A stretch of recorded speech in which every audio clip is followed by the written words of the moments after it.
Bonjour mesdames et messieurs et bienvenue dans ce flash d'information.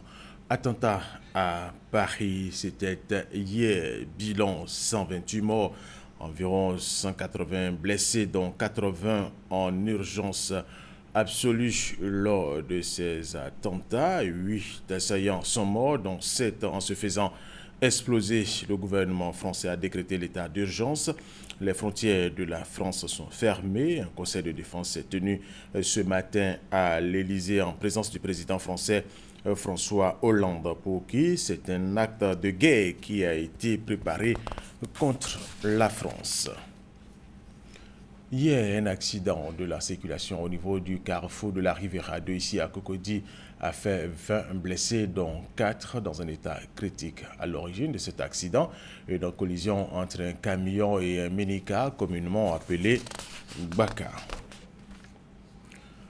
La journée mondiale de lutte contre le diabète, c'est ce samedi 14 novembre. Elle est initiée par la Fédération internationale du diabète. La Côte d'Ivoire célèbre l'événement, occasion pour le gouvernement d'inviter tous les Ivoiriens à œuvrer pour faire reculer la maladie à Mississoko.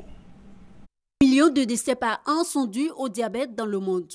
Selon la Fédération internationale du diabète, FID, dans 20 ans, ce sont 592 millions de personnes qui seront touchées par le diabète.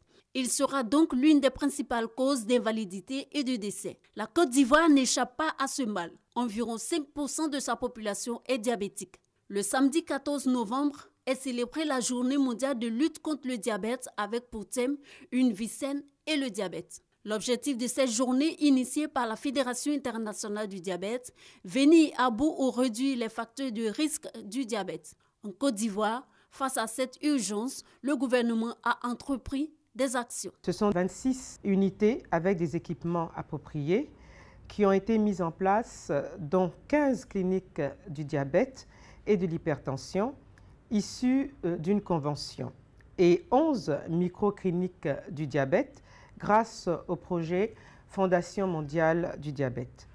Le gouvernement a également procédé au renforcement des capacités de 300 médecins et 168 agents de santé dans la prise en charge du diabète.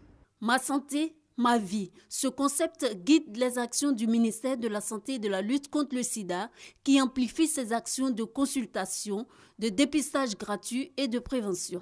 La prévention s'impose à nous, car si nous n'agissons pas aujourd'hui, les chiffres actuels risquent de doubler à l'horizon 2035 avec tout son corollaire de complications et le risque même d'impacter de façon négative sur le développement de notre pays. Le diabète reste une maladie qui se soigne mais qui ne se guérit pas. Pour le prévenir, il faut entre autres pratiquer le sport, éviter la sédentarité, l'excès de sel, du sucre et se faire dépister.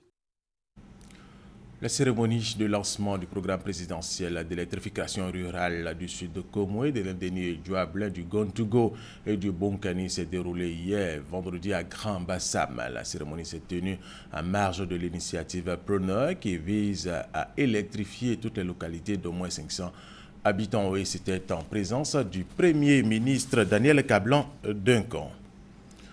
La Russie a été suspendue provisoirement par la Fédération internationale d'athlétisme hier vendredi. Se pose désormais la question de la présence de ces athlètes au prochain JO de Rio de Janeiro qui auront lieu en août 2016. Rappelons que Moscou est accusé de dopage organisé.